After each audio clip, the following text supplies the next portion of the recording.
Welcome to this explainer. Today, we're going to do something a little bit different. We are completely deconstructing that heavily filtered, idealized movie version of romance that we're all so used to seeing.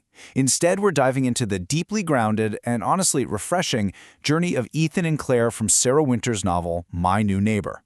We're going to look at the real, unglamorous, and incredibly beautiful steps behind how lasting love is actually built. The honest steps behind love, if you will.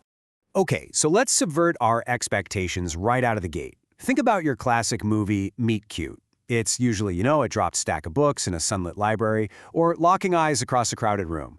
But in this story, our protagonist Ethan, a solitary, super habit-driven software engineer, literally meets Claire, a cautious English teacher who just moved in next door, while he is taking out his garbage. I mean, it is profoundly ordinary, but it's exactly in that ordinary setting that something real takes root.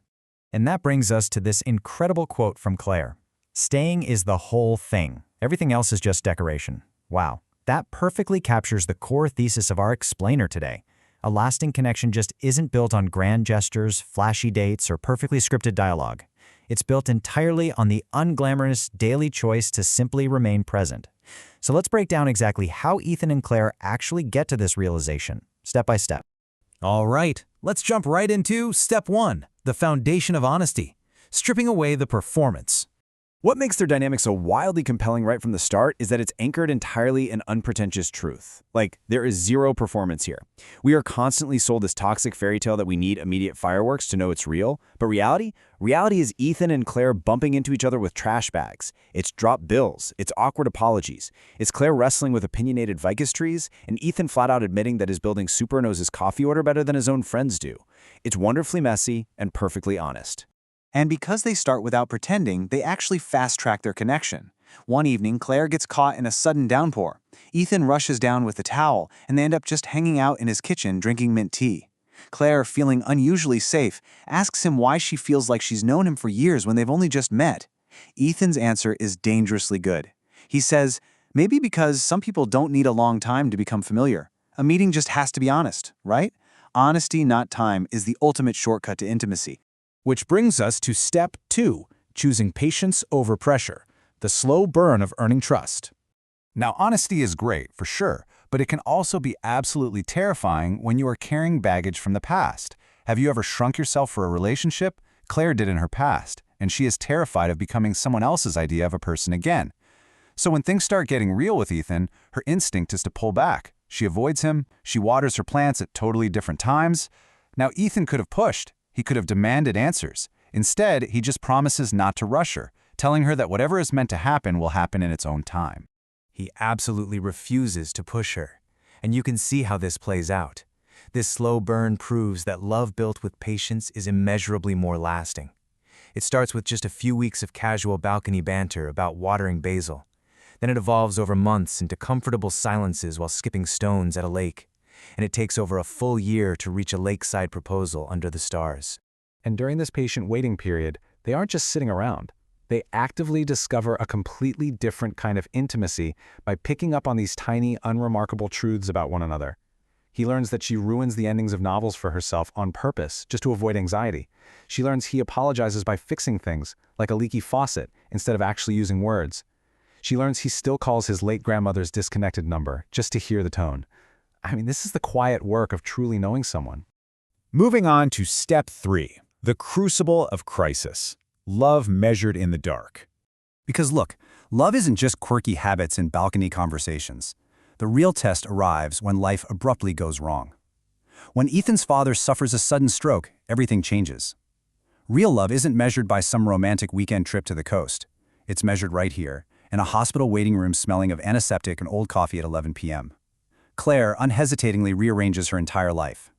She drives for hours, brings some clothes, fields exhausting family phone calls, and just sits with him in the depths of a terrifying month. Ethan, who is completely exhausted and guilt-ridden, actually tries to push her away, telling her this isn't what she signed up for. But Claire just anchors him. She says, "I don't love the easy parts of you, Ethan. I love all of it, this included." What a profound realization.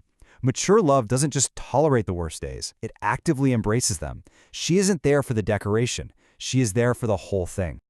Okay, step 4, resolving the quiet friction, the bravery of communication. So Past the external crises, we have to look at the internal threats. Friction is just inevitable between two people learning each other's edges, and we see this classic misunderstanding unfolds here. Claire spots Ethan outside a cafe, laughing warmly with a former coworker. An old fear is triggered, and Claire completely retreats into an embarrassed silence to hide her jealousy, giving him the cold shoulder for a whole week. She's terrified of being seen as too sensitive or too much, which is exactly what her ex used to accuse her of. But Ethan refuses to let that silence fester. He marches right up, knocks on her door, and confronts it head-on. When she finally admits her fear of being needy, he sets this brilliant boundary, proving that mature love isn't the magical absence of jealousy or fear. He tells her, there's a difference between constant reassurance and one honest conversation. I'd take 100 honest conversations over 1 week of silence. Boom. It's simply the bravery to voice it, rather than letting the silence rot what you've built. And finally, we arrive at step 5, building the ordinary, the architecture of everyday life. Eventually, they decide to literally and metaphorically knock down the wall between their apartments. And what they build isn't some fairy tale. It's 1,000 unremarkable Tuesdays. It's bringing home the wrong milk 3 weeks in a row. It's building a leaning bookshelf they affectionately dubbed the drunk shelf. It's playfully arguing over who has to call the landlord about the broken heater and figuring out kitchen organization. These moments never make it into a wedding speech, yet they are the true, enduring architecture of the life they built together. And this illustrates such a beautiful side effect of ordinary contentment. Genuine happiness simply cannot be contained.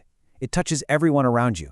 Claire's high school students, a literal classroom of observant teenagers who have zero stake in her personal life, notice that she no longer grades papers like she's mad at them. She hums now.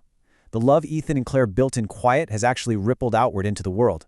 When asked years later by her younger cousins how she knew he was the one, Claire doesn't cite a dramatic lightning strike moment, no grand destiny. She just cites the safe, quiet realization of her own positive growth. She says, I just noticed that every time I was around him, I liked the person I was becoming. So the crucial takeaway here, your definitive blueprint for lasting love that Ethan and Claire successfully modeled, looks exactly like this. Step 1, honest familiarity, stripping away the performance. Step 2, patient space, allowing the other person to be themselves without rushing them. And step 3, steadfast presence, staying through the hospital cafeterias and all those ugly moments. As we wrap up this explainer, I really want to leave you with a question to challenge your own perspective on what a real love story requires. Are you looking for the temporary fireworks, or are you looking for the person who will steadfastly sit beside you in the hospital cafeteria? Because those fireworks, they always fade. The fairy tale is just decoration, but the person who stays with you in the dark, that is the whole thing. Thank you so much for joining me today, and keep looking for the honest steps in your own life.